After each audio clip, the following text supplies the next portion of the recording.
mga balita at impormasyong naiintindihan dahil malinaw mong nalaman. Tutok lang sa DWIZ. Mula umaga hanggang gabi. Updated on air and online. DWIZ.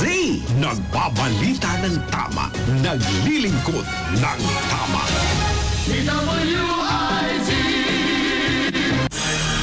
Makisali sa mainit na talakayan sa Karambola.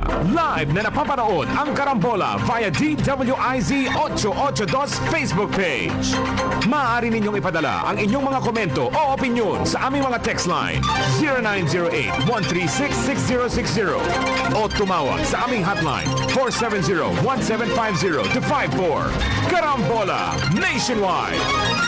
Nagbabalita, naglilingkod sa lahat ng Pilipino. Aliw Broadcasting Corporation. Noon hanggang ngayon, 73 taon sa dagupan.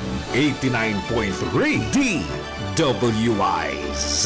Nagbabalita ng tama, naglilingkod ng tama.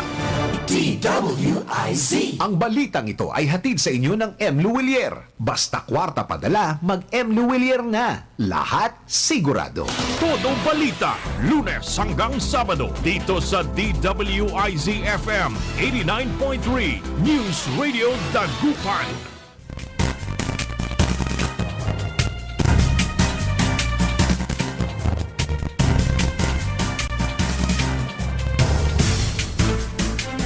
Magandang hapon mga kaibigan, araw ng Martes, ngayon ay October 3. At oras ng ating programang Todo Balita at Komentaryo sa DWIZ Dagupan. Inyo pong maririnig hanggang alas 6 ng gabi. Inyong maririnig mga balita kaganapan sa lalawigan ng Pangasinan, sa ibang bahagi ng bansa at sa ibayong dagat. Ang inyong mga tagapagbalita, ako si Liway Manantan, Iparagirep. Ako naman si Susan Valdez Yadaw. At sa technical kasama natin Robert Garcia. Sa ulo ng ating mga balita, agarang pagpasa ng batas kontra scammers hangad ng GCash. Todo balita. Death penalty binuhay sa mga kasong droga. Todo balita. Membership database hindi napasok ng Mendoza cyber attack ayon sa PhilHealth. Todo balita. Utang ng Pilipinas sumirit sa 14.35 trillion. Todo balita. Sa balitang lokal, Pan Pacific University gagamit ng renewable energy sa kanilang Urdaneta City campus. Todo balita. 3 mangingisda sa Zambales patay ng hinampas ng barko ang bangka sa karagatan ng Pangasinan. Todo balita. Sa balitang pampalakasan, Games and Amusements Board tagumpay ang pagdaraos ng Professional Sports Summit. Todo balita. At ngayon sa detalye ng ating mga balita.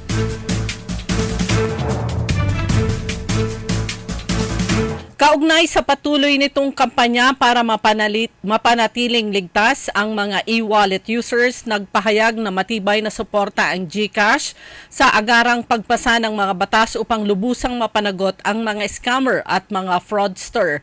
Ang seguridad at tiwala ng aming mga users ang isa sa mga higit naming binibigyan ng kaukulang pansin, kaya naniniwala ang GCash na ang House Bill 7393 o ang tinatawag na Anti-Financial Scamming Act at ang Senate Bill 2039 o ang Anti-Mule and Financial Fraud Act of 2023 ay makakatulong upang hadlangan ang mga financial cybercrime sa bansa. Ito ang pahayag ni Renren Reyes, Presidente at CEO ng G-Exchange Incorporated na siyang operator ng mobile wallet na GCash. Sa ilalim ng naturang mga panukalang batas, pananagutin ang mga cybercriminal at kanilang makasabwat, kabilang narito ang mga tinatawag na money mules o mga nagsisilbing mga middleman na pinagkukunan ng mga scammers ng mga ninakaw na pera. Sa iba pa natin mga balita, lumobo ang utang ng Pilipinas sa 14.35 trillion noong katapusan ng Agosto ayon sa Bureau of Treasury nitong Lunes. Paliwanag ng Treasury na dagdagan ng 105.28 billion o 0.7% mula July ang utang dahil sa peso depreciating from 54 56.83 to 56.65 against the US dollar. Sa kabuang utang, 31.8% ang kinuha sa abroad habang ang 68.2% ay inutang sa Pilipinas. Tiniyak kahapon ng PhilHealth na ang kanilang membership database ay hindi naapektuhan ng naganap na Medusa ransomware attack na naging sanhi upang mapilitan ang ahensya na i-shutdown muna ang kanilang online systems. Sinabi ni PhilHealth President at CEO Emmanuel Ledesma Jr., hindi nagalaw ng hackers ang kanilang membership data na siya aniyang pinakamahalaga sa lahat. Ayon naman kay PhilHealth Executive Vice President at COO Eli Santos, hindi rin naapektuhan ng naturang cyber attack ang mga kontribusyon at claims ng kanilang mga miyembro. Ang tanging nakompromiso lamang ay ang mga workstations ng kanilang mga empleyado sa Pasig City. Siniguro naman ng PhilHealth IT Department Senior Manager Nelson De Vera na kasalukuyan na nilang inaayos muli ang mga naapektuhan ng pag-atake, karamihan ay mga application servers. Ang pagpataw ng parusang kamatayan laban sa masangkot sa illegal drug operations ang isa pa rin sa nakitang epektibong paraan ni Surigao del Norte Representative Robert Ace Barbers para masugpo ito. Muling binubuhay ni Barbers ang panukalang pagpapataw ng parusang kamatayan para sa drug cases, kasunod na rin ang kapansin-pansin na namang pag-aktibo ng illegal drug operations tulad na lamang ng nadiskubring pagpasok sa bansa ng bilyong-bilyong halaga ng shabu sa Subic, Zambales, kamakailan. Death penalty could be a deterrent ayon kay Barbers, ang chair ng House Committee on Dangerous Drugs, kasabay ng pagsasabing panahon na upang muling Lunes, matapos sampalin ng kanyang guro sa Peñafrancia Elementary School sa Antipolo City. Base sa mga ulat, ika-20 ng Setyembre nang sampalin ng isang guro ang 14 years old na si Francis J. Gumikleb dahil di umano sa pag-iingay. Nakapasok pa daw ang bata ng ilang mga araw, ngunit unti-unti siyang nakaramdam ng pananakit sa ulo at tainga na sinundan ng pagkawala ng balanse at pagsusuka kung kaya't dinala na siya sa ospital. Sinubukan pa raw puntahan ng magulang ng estudyante ang guro upang kausapin, ngunit hindi raw nagpapakita. Dinala sa Amang Rodriguez Medical Center ang biktima, ngunit na-comatose ito at ayon sa records ng ospital, nagkaroon ng pagdurugo sa utak niya hanggang sa binawian siya ng buhay. Patuloy naman ang investigasyon ng mga pulis sa insidente habang isinasailalim pa sa autopsy ang bangkay, ngunit ngayong Martes upang matiyak ang ikinamatay nito.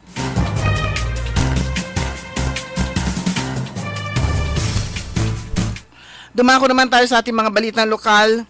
3 mangingisda mula sa Subic, Zambales ang nasawi at isa pa ang malubhang nasugatan matapos mabangga ang kanilang bangkang pangisda ng hindi pa nakikilalang dumadaang barko sa karagatan ng Barangay Cato, Infanta, Pangasinan ayon sa mga otoridad nitong Martes. Kabilang sa mga nasawi ang may-ari ng bangka at 2 sa kanyang mga tripulante. Ayon sa opisyal ng Barangay ng Cato, nawasak ang fishing boat dahil sa impact ng banggaan na naganap bandang alas 4:30 ng madaling araw nitong Lunes.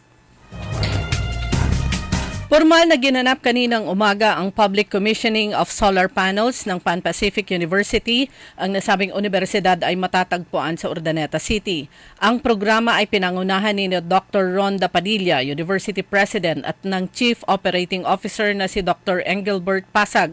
Mga panauhin at nagbigay ng mensahe sina Director Renante Sevilla ng Department of Energy, Luzon Field Office at Ginoong Quintin Pastrana, ang presidente ng Winergy Philippines na siyang partner ng Pan Pacific University sa installation ng kanilang solar panels. Naging kinatawan naman ni Governor Ramon Gico III si Engineer Jonathan Ramos mula sa Provincial Engineering Office. Ayon kay Dr. Pasag, umabot sa 198 solar panels ang nailatag sa rooftop ng School of Basic Education building at kayang mag-generate ng nasa 99 kilowatts. Ito ang pinakauna o yung nasabing BSC building, ang pinakaunang building ng school. Ang goal ng universidad ay 100% na masuportahan ng kanilang sariling renewable energy ang electric consumption nito. Paliwanag ni Dr. Pasag at Mr. Quintin Pastrana, base sa kanilang pag-aaral at computation, matatamo ng Pan Pacific University ang kanilang return of investment o ROI sa loob ng 2 at kalahating taon hanggang 3 taon. Ang lifespan naman ng kanilang solar panels ay 20 to 25 years. Karagdagang 100 upgraded daw ang pinamahagi ngayong araw ng City Vet Office sa mga benepisyaryo ng GOAT Dispersal Program sa pamahalang lungsod sa ilalim ng pamumuno ni Mayor Art Brian Celeste. Bahagi ito ng dagdag na tulong at suporta ng pamahalang lungsod sa mga hog raisers at magsasaka na naapektuhan ng African Swine Fever upang magkaroon sila ng alternatibong pagkakakitaan at para sa tuloy-tuloy na pagbangon ng naturang sektor. Pinangunahan ni na City Vet Dr. Ronaldo Abara ang maayos na pamamahagi ng ayuda at siniguro ang paghatid ng technical assistance ng kanyang opisina at maging ang masusing pagmonitor sa kalagayan ng mga kambing sa lahat ng mga barangay na nauna ng nabihayaan ng programa.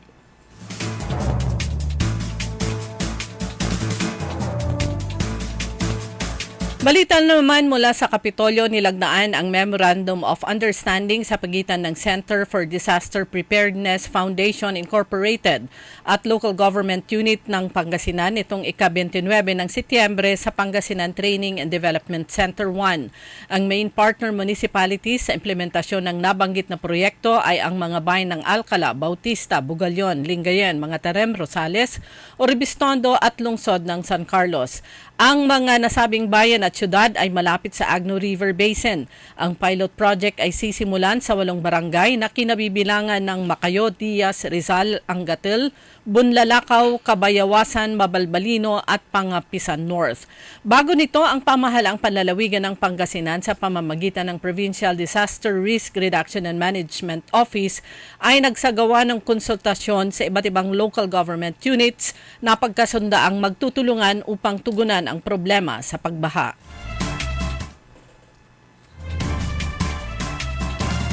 Sa iba pa natin mga balita, ang RHO ay nag-organisa na isa na namang patsundan para sa isang ligtas at malusog na pagdadalang tao.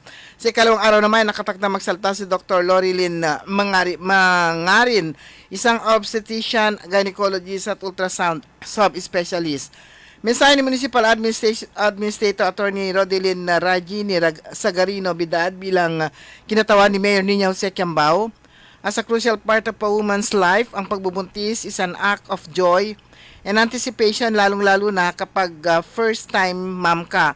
But it is also a period of vulnerability and responsibility because you need to take care of yourself and your baby. Kanya ring binahagi ang kanyang mga naging karanasan nung siya ay nagbubuntis.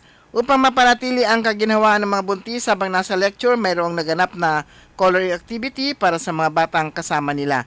Bilang bahagi ng aktibidad, nagkaroon ng Pregi Raffle at nagpamahagi ng mga buntis kits bilang suporta sa kalusugan ng mga nagdadalang tao.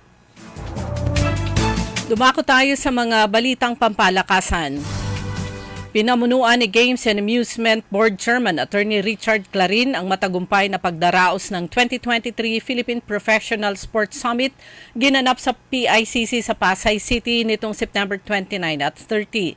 Kinilala sa nasabing event ang 100 na sports icons, coaches at referees na nagbigay ng karangalan sa bansa sa iba't ibang sports. Kabilang dito sina Nonito Donaire de Flash o Nonito de Flash o the Filipino Flash Donaire Jr., John Riel 4 Alas Casimero. Binigyan din ng Lifetime Achievement Award sina Manny Pacquiao, Donnie Ahas Nietes at Bruce McTavish. Pinarangalan din sina dating Senador Robert Jaworski sa larangan ng basketball, Ramon Fernandez sa basketball, Efren Batarey sa billiards, Francisco Django Bustamante sa billiards, Grandmaster Eugene Torres sa chess at Francisco Frankie Miñosa sa larangan ng golf. Sumanyang kabuuan ng ating newscast sa ating Todo Balita sa hapon. Oras po natin ganap na alas 5:14. Kami po ang mga tagapagbalita. Ako po si Susan Valdez Yadaw. At ako naman si Liway Manantani para Gire. Ang oras po natin alas 5:15 ng hapon. Ang balitang ito ay inihatid sa inyo ng M. Luwilier. Basta kwarta padala, mag-M. Luwilier na. Lahat sigurado. Huwag papayag na wala kang alam sa balita. Maiiwan ka niyan. Huwag kang papayag na hindi mo alam ang latest. Ma-out of place ka niyan. Programang hatid ang tamang balita at tamang impormasyon. Hindi lang sa Maynila, kundi sa buong bayan. Ronda Pilipinas. Pinakabago at pinaka-updated na mga pangyayari. Ihahatid live. Ronda Pilipinas. Kasama ang gigising sa inaantok mong dugo, si Dennis Antenor Jr. Ronda Pilipinas. Makinig sa buong Pilipinas sa DWIZ Manila hanggang saan mang sulong nationwide sa lahat ng DWIZ local stations sa buong bayan. Watch din ng live sa Aliw 23 at sa Facebook at YouTube ng DWIZ Ronda Pilipinas, Monday to Friday, 10 a.m. Tara na tumasyal sa ating pinagmamalaking 100 Islands National Park. Subukan ang mga bagong amenities at activities katulad ng zipline, rappelling, wall climbing at helmet diving at mag-cliff diving sa Imelda Cave ng Marcos Island. Halina at mag-overnight sa bagong guest house sa Quezon Island. Mayroon din tayong bagong 2-story pavilion, floating cottage at mga gazebos. Isama po ninyo sa inyong itinerary ang 3 most developed islands: Quezon Island, Governor's Island at Children's Island. Tiyak nahahangaan din ang ganda ng Quirino Cave, Romulo Cave, Imelda Cave, Cathedral Cave, Coral Garden, Bat Island at Cuenco Tunnel. Welcome sa New 100 Islands. Hahangaan, babalik-balikan. I choose 100 Islands. I choose 100 Islands. Alaminos City, para sa lahat. Ang patuloy na pagpapaganda sa 100 Islands National Park at lungsod ng Alaminos ay pinangungunahan ni Mayor Art Brian Celeste. Mga suki! Narito na ang pinakabago at budget-friendly na grocery outlet sa Kalasyaw! Ang Victoria Place Magic Supermarket! Housewares, school and office supplies. Mura at best quality ang mga groceries. Komportable at sa bayan pa mismo! Magic Supermarket, Housewares, school and office supplies sa Victoria Place, Poblacion, Kalasyaw, Pangasinan. Magic Kalasyaw Supermarket, Housewares, School, and Office Supplies is now open to serve you from 8 a.m. to 8 p.m. daily. Located at Victoria Place, Poblacion, Kalasyaw, Pangasinan. Sa mga minamahal naming consumers ng Sintelco, mayroon ng Pay Anywhere scheme na kung saan gamit lang ang inyong mga Android phones ay pwede nang magbayad ng inyong electricity bills in no hassle at real-time recording. Iwas pila at abala, kaya mas makakatipid ka sa oras at pera. Tumawag o mag-message lang sa Sintelco para sa mga listahan ng accredited payment centers. Isang paalala mula sa pamunuan ng Sintelco. Papalakas ng papalakas, palinaw ng palinaw. Mga balita at impormasyong naiintindihan dahil malinaw mong nalaman. Tutok lang sa DWIZ. Mula umaga hanggang gabi. Updated on air and online. DWIZ. Nagbabalita ng tama. Naglilingkod ng tama.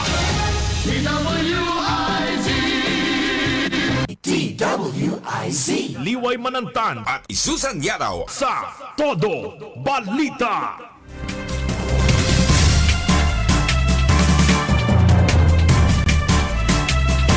Oras na po natin mga kaibigan, alas 5:19 ng hapon at balik po tayo sa ating Todo Balita. Kasama niyo pa rin Liway Manantani Paragiri. At Susan Valdez daw. Ayan, pagbati muna ng happy birthday yung sa akin, nag-notify. Happy birthday kay Aizan niya daw. Di ba may pansit tayo ngayon, Robert?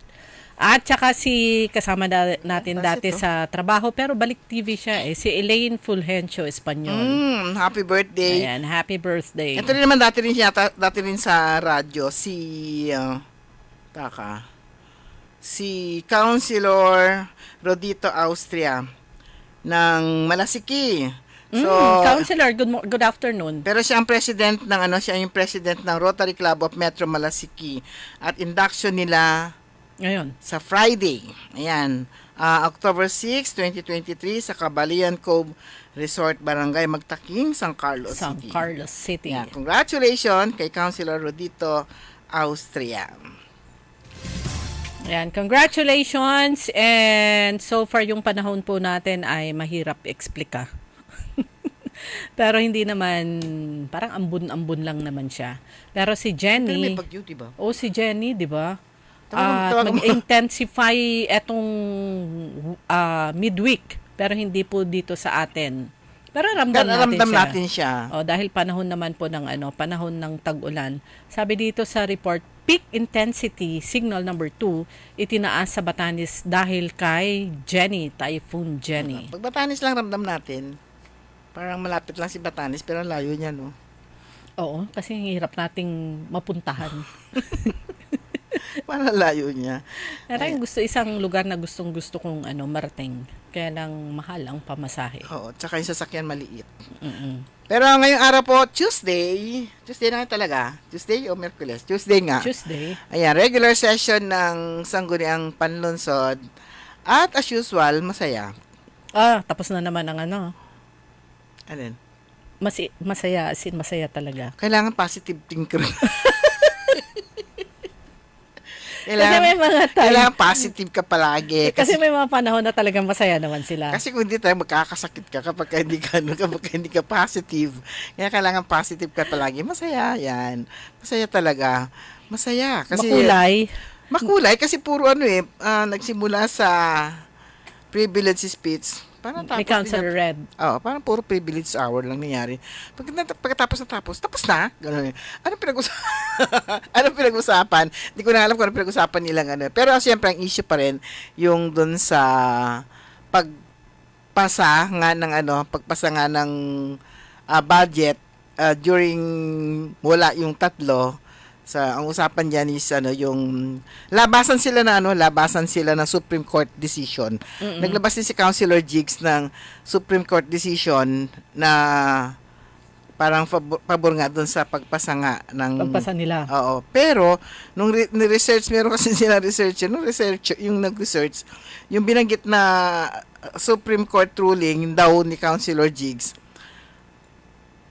qualified majority. Yung kailangan qualified majority.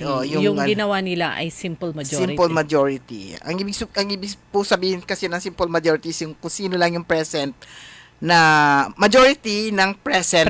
Na councilors. Pero kapag sinabi po nating majority, qualified majority, kailangan lahat ng miyembro ng council kasama. Ayun. So yun yung issue kanina at lumabas pa rin yung issue na meron sila kasi mga binabanggit na mga si Councilor Dennis, may binanggit din. Pero magaganda naman yung kanilang, hindi naman sila mainit.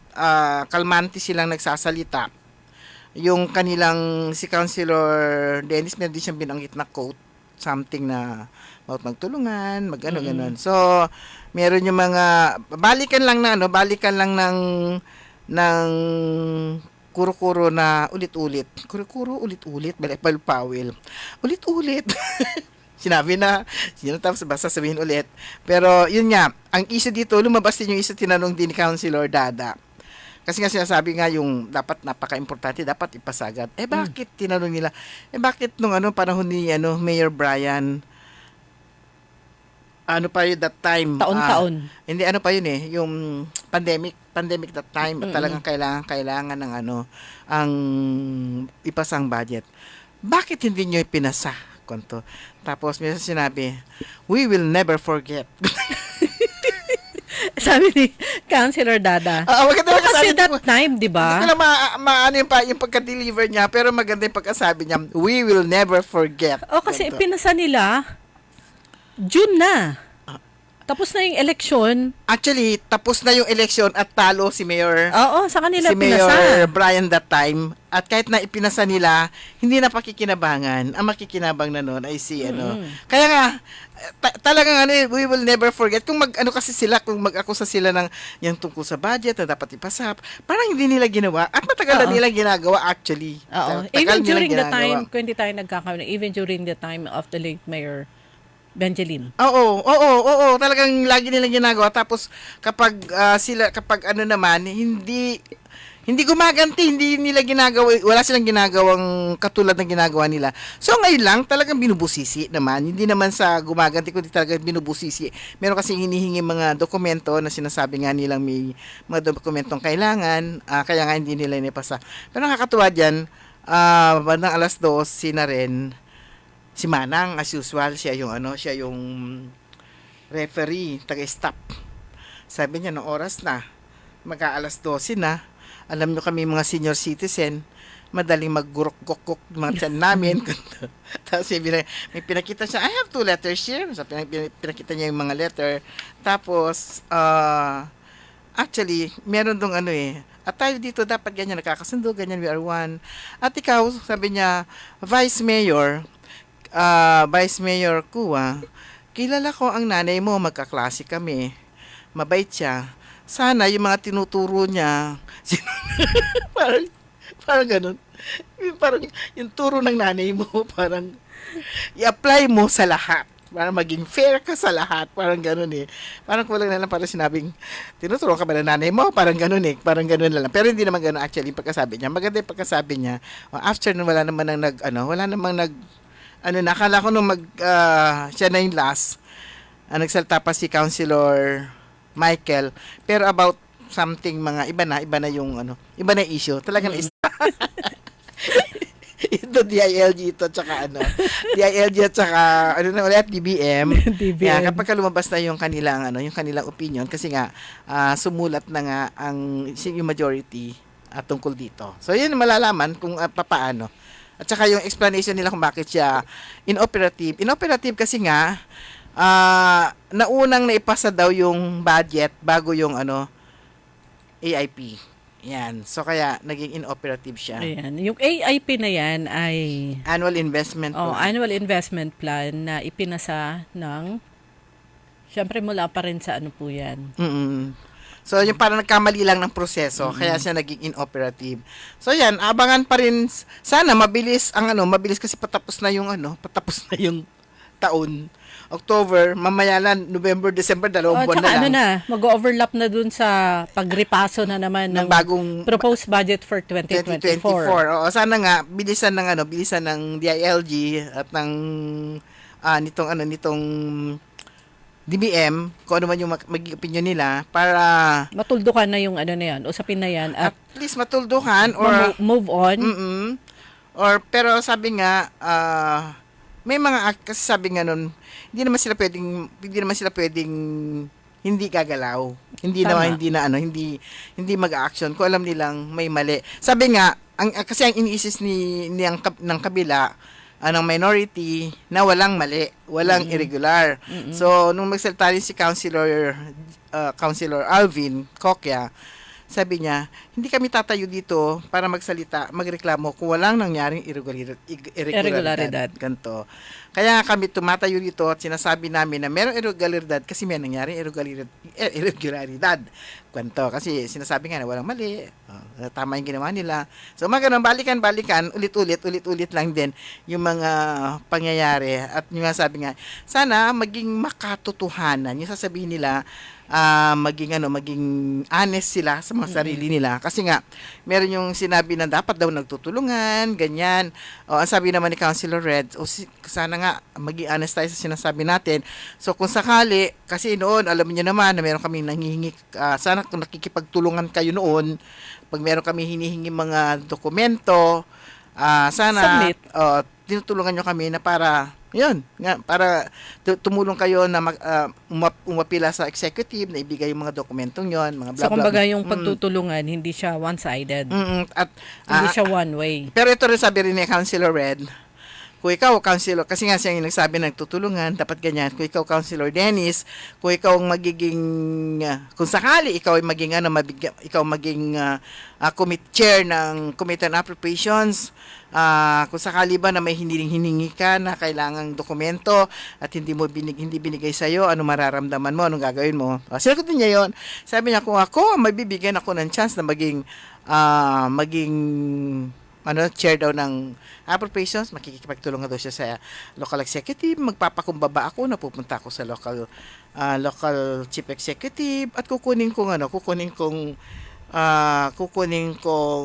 consultant ba? O advisor si Councilor Jigs daw at saka si Councilor Michael na sila yung ma-experience daw sa ganun dahil nakahawak na sila ng ganong chairmanship. Ayan. So yung mga ganun lang naman. Pero wala namang walang sigawan, walang... kasi naipasa na nila yung budget eh. Kalmante na sila. Pero talagang tumayo doon ng matagal at talagang sinabi niya ng lahat yung kanyang sinasabi, pati yung nagre-rejoice nga sila, yung lumabas sila lahat, nag-rejoice sila dahil nga sa napirmahan na, mga ganon. So, ang sinasabi nga ni Councilor Red, nagiging parang president ito na magiging ehemplo tayo ng ibang LGU na pwede palang pumasa yung mga ganito na, yung ganito, na pwede rin palang pumasa, na pwede palang ipasa ng minority ang budget. Yan, imagine naman ng DBM at saka ng DILG. Pero mas siguro mas pa rin kasi may sinabi na kung ano man yung magiging no one can stop them para mag-file ng case dito sa yung pangyayaring ito. Okay, oras na po natin mga kaibigan, alas 5:32, babalik po ang Todo Balita. DWIZ. Huwag papayag na wala kang alam sa balita. Maiiwan ka niyan. Huwag kang papayag na hindi mo alam ang latest. Ma-out of place ka niyan. Programang hatid ang tamang balita at tamang impormasyon. Hindi lang sa Maynila, kundi sa buong bayan. Ronda Pilipinas. Pinakabago at pinaka-updated na mga pangyayari. Ihahatid live. Ronda Pilipinas. Kasama ang gigising sa inaantok mong dugo, si Dennis Antenor Jr. Ronda Pilipinas. Makinig sa buong Pilipinas sa DWIZ Manila hanggang saan mang sulong nationwide sa lahat ng DWIZ local stations sa buong bayan. Watch din ng live sa Aliw 23 at sa Facebook at YouTube ng DWIZ Ronda Pilipinas, Monday to Friday, 10 a.m. I'm Beth Flores. Ako naman si Pastor Nestor Flores. Tandem kami sa buhay. Partner kami sa ministry. At sa bawat hamon ng buhay, we are ready. Alam namin, we are not alone in this race of life. Jesus is our faithful companion. We press on toward the goal to win the prize for which God has called us heavenward in Christ Jesus. Philippians 3:14. Jesus is alive. Accept, celebrate Jesus. Gumugunita kay Jesus sa araw-araw kasama ang MX3. MX3, tunay, natural at original. Ang flying connection ay isa sa mga ipinagbabawal ng RA 7832, ang batas na nagbabawal na magnakaw ng anumang mga power line materials na kung saan ang isang napatunayang lumabag dito ay maaaring makulong at magmulta ng malaking halaga. Isang paalala mula sa pamunuan ng Senpelco. DWIZ Manila, DWIZ Palawan, DWIZ Dagupan. DWIZ can now be heard anytime and anywhere. Just download the DWIZ app on Apple Store and Google Play Store. Get updated with the latest news in and out of the metro and participate in the discussion. Papalakas ng papalakas, palinaw ng palinaw, mga balita at impormasyong naiintindihan dahil malinaw mong nalaman. Tutok lang sa DWIZ mula umaga hanggang gabi. Updated on air and online. DWIZ, nagbabalita ng tama, naglilingkod ng tama.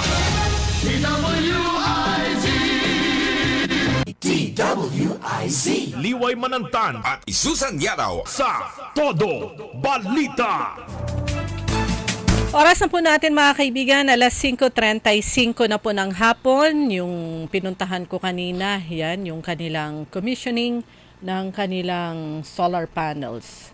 At ayon sa Department of Energy, ito yung pinakaunang school, yung universidad sa Eastern Pangasinan na papasok sa renewable energy.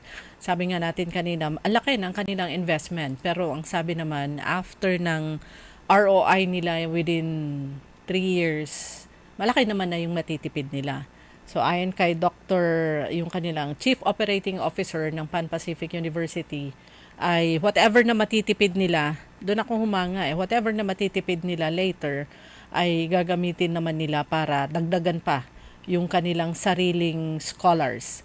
Ang nasabing universidad, Pan Pacific University sa Urdaneta City, meron silang sariling 800 plus na scholars. Ibig sabihin, ito ay scholar ng school at plano nilang dagdagan more, sabi ni Dr.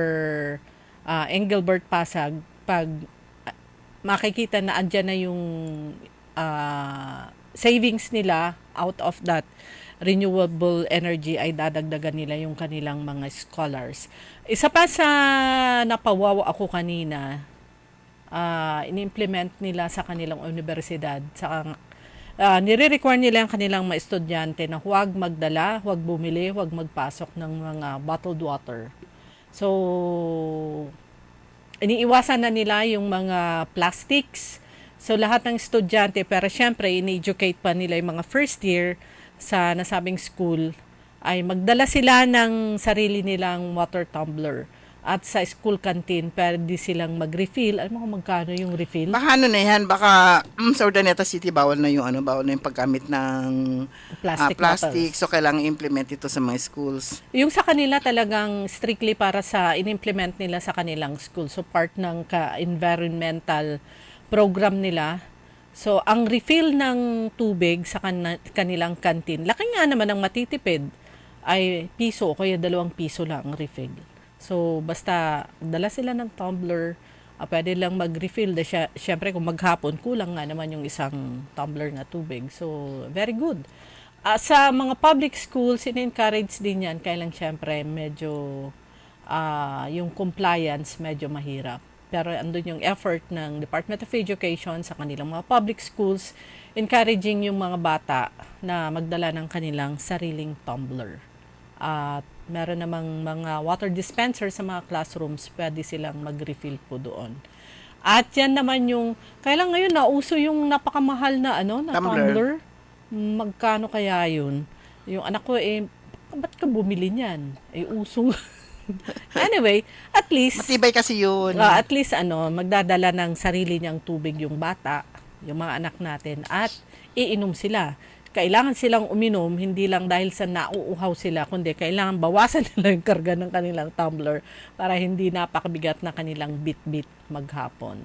So, yun po. And yung sabi ng DOE kanina, si Director Renante Sevilla, nung kanilang binuksan yung kanilang field office doon sa government center dyan sa Rosales, nagpalagay din sila ng kanilang mga solar panels. Ito pala ay required din sa mga government offices, government agencies.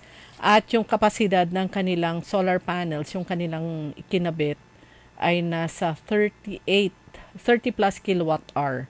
At ang natitipid daw nila mula nung umpisa, dati ang kanilang consumption monthly, yung DOE field office niyan sa Rosales ay nasa 150,000. Sa ngayon ay nagre-range lang sa 50,000 a month yung kanilang consumption. So malaki po. Sa yung ikinabit naman ng 198 panels ng Pan Pacific University, ang capacity nito, kaya niyang mag-generate ng 99 kilowatts. So ang target naman ay sa mga susunod na taon ay mag 100% sila na renewable energy para makatipid. Ito ay ini-encourage ng Department of Energy. In fact, ang napansin po natin, ang Dagupan Electric Corporation, meron din siyang mga solar panels diyan sa kanilang main building dito sa may Babaliwan area dito sa Dagupan. At I think meron din silang sariling solar farms dahil requirement din yan ng Department of Energy na kailangan meron din silang renewable energy. So, yan, tayo naman, di ba? Kahit sa mga bahay, yung ilan meron naman silang maliit na solar panel, kaya yung isang ilaw. O kahit pa paano, kung overnight yung ilaw nyo, kakatipid din ng malaki. So, 100 plus. In fact, dun po sa Bunuan Tondaligan, may mga sheds din. Yung mga shed owner, bumili din sila ng kanilang solar panel na nagkakahalaga ng 1,000 to 1,400 para naman kahit gabi, pag maayos yung panahon, meron silang ilaw. Makakainganyo rin yun ng customer. So, ganun lang po yun. Solar energy, renewable energy, at meron pong batas patungkol po dito. Ayan, nakalimutan kung saan ko naisulat yung kung anong batas yun. Patungkol naman sa renewable energy. Yan po ay isinusulong po yan ng national government. Samantala bukas, anong ganap? May ganap sa isang hotel sa, I think, Makati City, sa The Peninsula. Makati ba yun? Makati. Ang alam ko, andun sa may, kanto ng Buendia. Tama ba yun, Mr. Y? Sa Makati City. Ito naman ay kung saan magkakaroon ng media launch. Kulala naanap. Ayan. So, ibabalita po namin sa inyo yon kung ano yung mga ganap bukas. Pagbalik namin syempre ng Huwebes na tayo makakapag-program. Manila. Manila siya, hindi siya Makati. Hindi siya Makati. Yeah. The Peninsula. Luxury 5-star hotel in Manila. Ayan. It's been a long time na nakapunta sa Metro Manila ang mga kaaro nyo. Pero yan po ay para naman sa media launch ng hahanapin ko pa para masabi natin kung ano. Nabuksan mo na kaaro, Susan? Yung alin? Yung nasabing media launch. Oo, nabuksan ko na pero nasa ibang page na naman ako. Ayan, media launch, Pangasinan MSME's participation dun sa Manila Fame. Ang Manila Fame ay gaganapin sa October 19 to 21. Ayan, the Manila Fame, pag sinabing Manila Fame, yan po ay exhibit po yan. So, kailangan, meron kang dalang datong. Pero sa ano pa yun sa 19? So, launch lang bukas. Launch lang Ilo-launch. bukas. Nang Kapag pagsali launch- ng pagsali ng Oo, pero kapag province of ni-launch na Pangasinan. kasi nila, start na yun. So, bukas is 19 bukas, 18. 18 pa lang. 19 yung start ng 19 to 21. ng project. So, ilo-launch lang bukas. Pag-uusapan lang nila yung kung ano, whatever, ever. Participation ng Pangasinan. So, ang Manila Fame will be on October 19 to 21 sa World Trade Center sa Pasay City. So, mukhang ang kasama, Bayan ng Bulinaw, Bayan ng Binalonan, DTI, tsaka public, peso. Peso, at tsaka, anong ba to? DTI kasama, taka mo, hindi ko malaman kung ano itong logo na to. Yan, tricycle, taka mo, ba't ako ng tricycle sa Hindi ko siya makita ang liit. TESDA. Parang TESDA Technical, tama. Technical Foundation. Yung pangalawang logo sa right. And, Development Authority. TESDA ba yun? O, tama. TESDA nga siya. TESDA siya, ba't ako ng tricycle? So, Bayan ng Bulinaw, Bayan ng Binalonan, siguro sila yung makikilahok sa exhibit. Tsaka DTI, at iba pang mga products. May peso, tsaka may TESDA. Yan, kung ano yung mga products na isasali nila dito sa na to. So, Manila Fame. Manila Fame, para exhibit Oo. niya. Etong Manila Mga Fame ay... MSMEs, yung micro, small, medium enterprises. Ayan. Etong Manila Fame ay ilang dekada na po to na nag-ooperate. Ano ba yung Manila Fame? Siyempre, hinanap po natin. Ginugol po natin. Ang Manila Fame is a premier trade show for buyers who want to source high-quality, design-forward, and Philippine-made products with an artisanal touch. It also provides opportunities for small and medium-scale entrepreneurs to showcase their products in the world market. So, meron pong mga produkto na manggagaling po dito sa lalawigan ng Pangasinan. Ayan. So sabi nga natin, baka merong longganisa doon. Pwede. Kasi binalonan. Yan laging pinopromote din ng pinopromote ng Pangasinan yung binalonan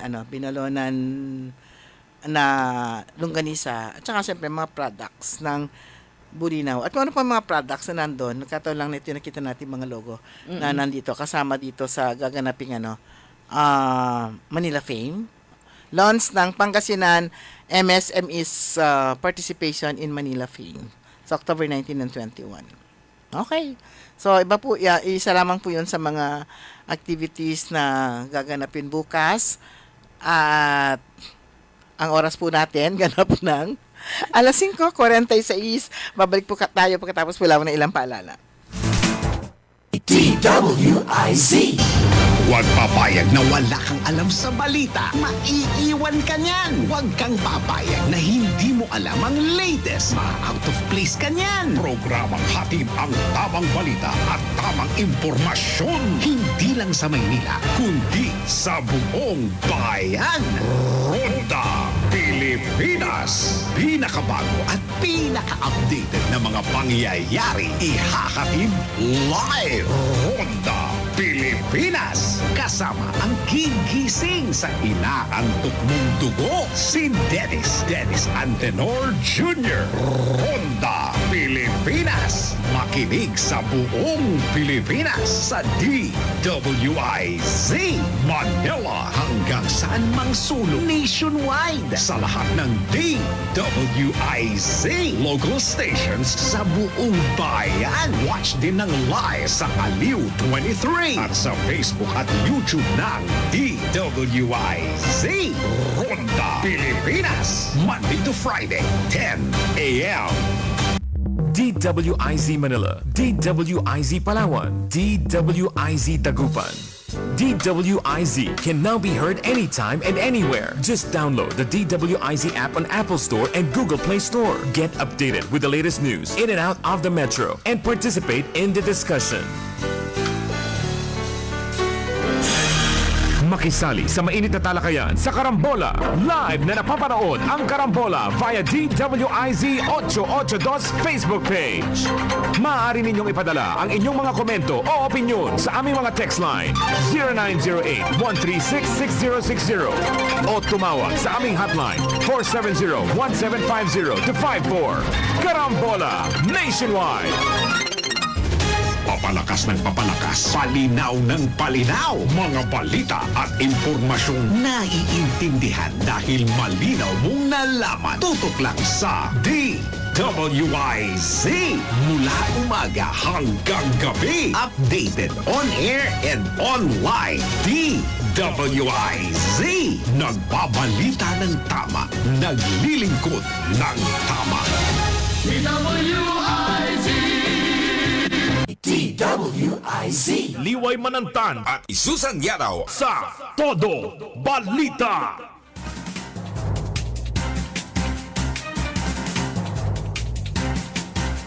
Oras na po, alas 5:49. Ilan sumabit yung lalamunan ko. Biglan na ngati. Magandang hapon kay, ito po yung mga nakatutok sa Facebook Live, DWIZ Dagupan. Yan po ang hanapin nyo sa Facebook. Magandang hapon kay Ani. Kailan ka magpapapansit? Magandang hapon, Ani Lumagi Paras. Magandang hapon, Remedios Villanueva. Magandang hapon din po sa inyo. Siyempre, ito always present. Gloria Sanchez Maramba. And sabi naman ni Brian Ochabe, smile in a beautiful afternoon in your programs. Yes, maraming salamat. And magandang hapon kay Romeo Otadoy. Hi, kumusta ka na? Long time no see. At kay Taurus Ama, kay Jessie Tuliao, Marinas Romeo, Lita Santos, Luz Viminda, Tiamson Digma, kay Francis Kyle Poserio, ganun din kay Elvira Kayabyab at kay Masanteng Mejia Ariola. How are you, Madam Teng Masanteng Mejia Ariola ng Bunuan Gazette? Magandang hapon. At maraming salamat kay Remedios Villanueva for sharing. Magandang hapon din kay Achicora Aquino at Kuya Mar dyan sa Barangay Tabeng dito po sa Dagupan City. At kay Kuya Mar at Lali Sabala dyan naman sa Highlander. At kay James ng Highlander. Ano na apelido ni James? Nakalimutan ko apelido niya. Ayan, magandang hapon. Napakagaling ng teenager na to. Si James. Bukas alam ko na yung apelido niya. Taga Highlander. Okay, yung balita natin kanina, sana pag-pray natin na walang kinalaman nga yung yung mga Chinese vessel. Ito nga yung merong 3 mangisda sa sila Subic Zambales, patay, at merong isa pa 3 yung pataya, tapos isa pa malubhan na sugatan nung mabangga yung bangkang pangisda nang hindi pa nakikilalang dumadaang barko sa karagatan ng Barangay Cato, Infanta, Pangasinan. So, abangan natin yung update nito. May tinatawagan akong taga Infanta kanina, hindi ko pa siya makontak. Pero, syempre, nakuha natin yung information dito kay Achioli Sotelo. Thank you very much. Kanina bigla siya nawala eh. Yan yung kanyang inasikaso. Nung araw ng Lunes, ginawaran yung mga student athletes mula sa Birhen Milagrosa University Foundation ng plaque of recognition dahil nga sa yung itong si Rainer J. Ranges, isa incoming grade 12 student mula BMUF ng San Carlos City, Pangasinan. Gold medalist siya sa 100 meter dash at silver medalist din sa 200 meter dash sa Athletics Secondary Boys noong 2023 palarong pambansa na ginanap sa Marikina, Metro Manila. Pero may nabasa akong balita sa sa Ilocos yun doon sa pinapadalang sa atin, news ng PIO, La Union. Meron yung malapit na siya sa finish line na tumba, namatay, na stroke. Ay, na stroke Oo, siya. parang yung taka ko, ano bang event yun. May event din sports event. Yan, kakalungkot yung mga ganun. Siguro kailangan din, kasi itong mga to, matinding mga to yung mga kailangan din kumisan, di ba yung mga iba nagpa-check up muna bago sila kompleto naman sila ng check up. Oo, nakita ko lang kanina, hindi ko lang maalala kung ano. Pero saan siya? Dito siya sa Region 1 at isang event 'yon na sinalihan niya. At yun nga, malapit na siya sa finish line nung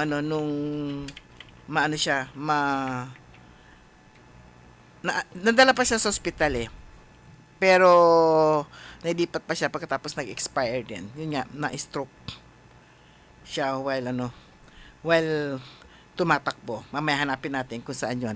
Pero yan, naalala ko lang kasi nga itong binabasa natin balita nga na binigyan ng parangal din. Andun sila nung Monday, itong mga atletang ito from BMUF. At nung July 13, sabi nga, tagal na yan Ngayon, parang belated yung kanilang belated yata yung kanilang pag-recognize sa kanila. Noong July 13 and 19, nilahukan daw ng 6,000 ng mga atleta mula sa 437 na mga paralan, kolehiyo at university. University ito yung ginanap na yung Philippine National Games, PNG ba yun? PNG. Philippine National Games. Kasi yung ngayon ulit, di ba, na naman sila, re-recruit na naman sila para sa Batang Pinoy at saka sa PNG. So, itong mga batang atleta ng BNUF, nakakuha silang ginto, pilak, tanso mula sa mga competition sa athletics hanggang sa athletics, secondary girls, athletics men, tertiary at saka mga athletics women.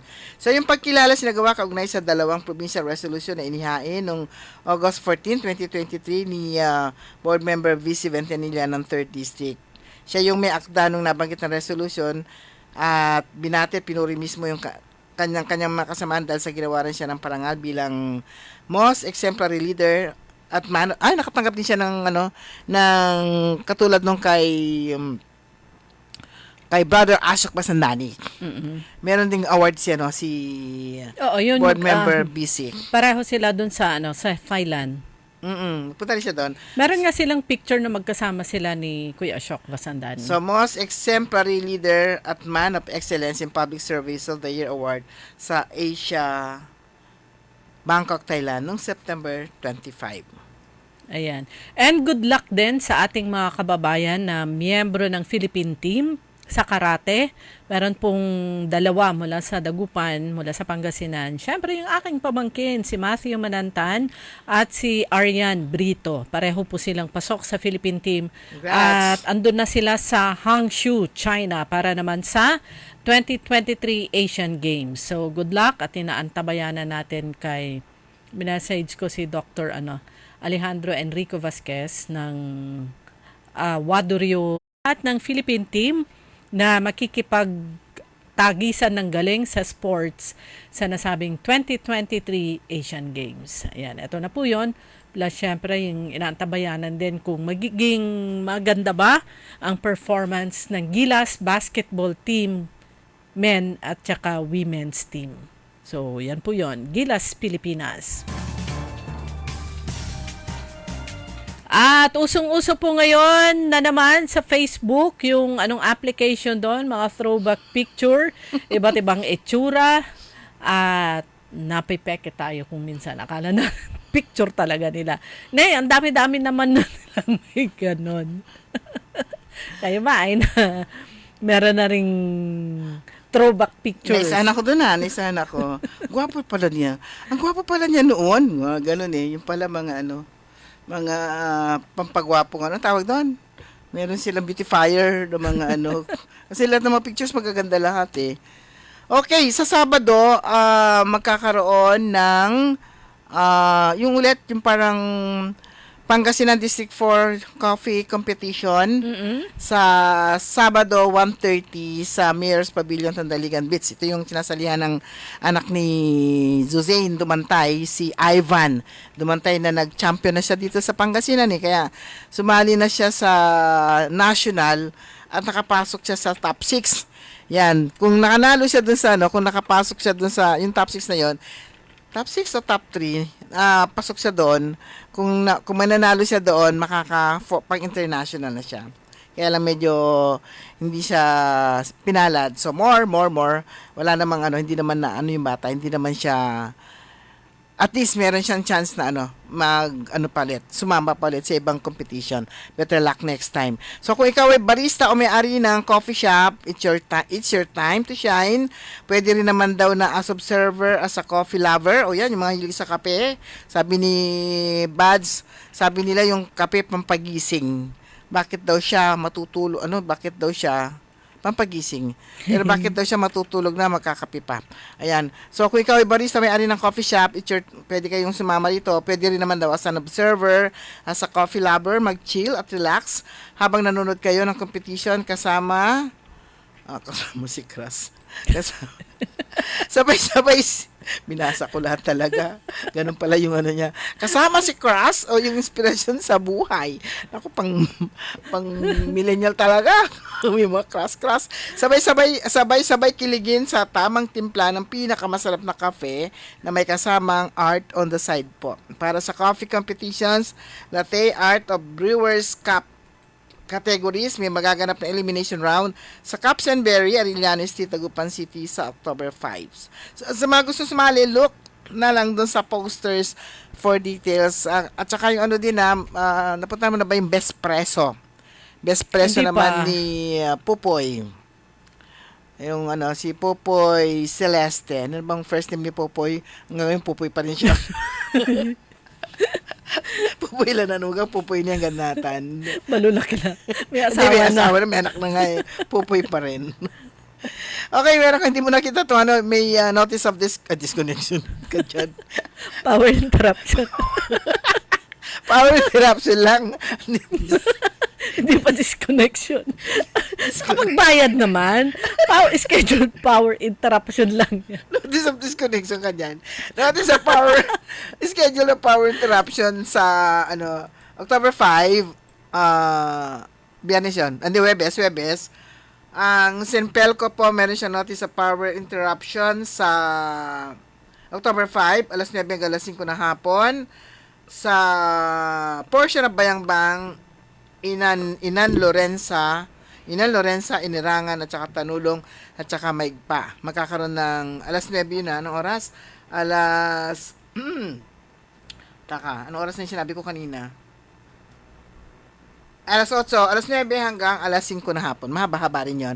Relocation of poles, right-of-way clearing, tsaka relocation of undersized wire. Yan. Sa Bayangbang po yan. Sa araw ng Huwebes. Ayan, sa mga naging okay naman yung registration para sa Passport on Wheels, ayon po kay Congresswoman Rachel Arenas, ang schedule po ay venue ay sa Arena Civic Center sa Malasiki sa October 9 hanggang ulit, alas 5 hanggang alas 6 ng gabi. Nakasama po natin sa technical side si Robert Garcia. Ako po si Liway Manantan, Iparagiren. Ako naman si Susana Valdez Siadao. Magandang gabi po sa inyo lahat.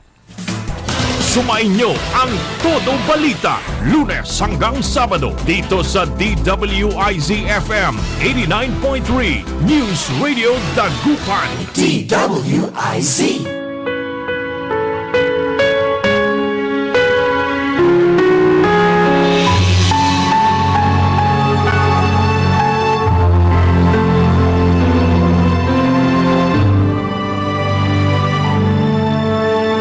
Ito ang oras ng panalangin, padalangin para sa media at sining.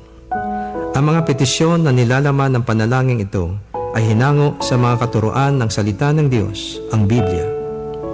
Ang salita ng Diyos mula sa Efeso 4, talatang 25 at 29 at unang Timoteo 4, talatang 12. Kaya huwag na kayong magsisinungaling, ang bawat isa'y magsabi ng katotohanan.